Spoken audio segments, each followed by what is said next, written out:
Hey guys, this is AV. Today we will learn how to create matrix using single loop.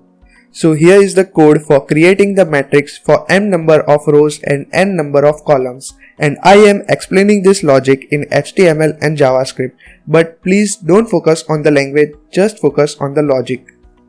Here are the two input fields from which one is for row and another is for columns, and a simple submit button to execute the function for logic.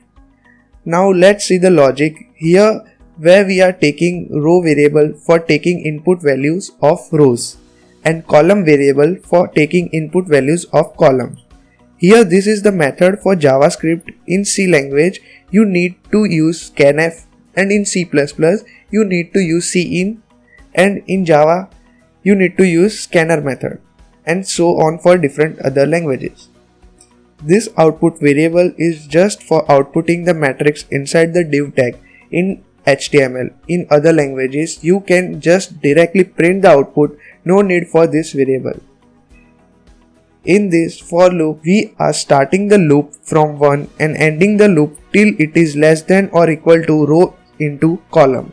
And inside this loop, we are checking if I-1 modulo column is equal to 0. And we are taking I-1 because matrix always starts from 0 and we started the loop from 1.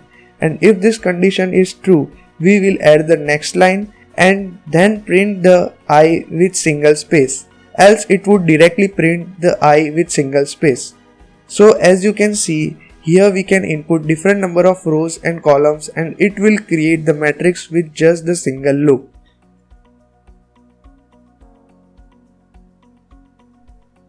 I hope that you like this video, and if you do, please don't forget to like and subscribe and also share this with all the developers.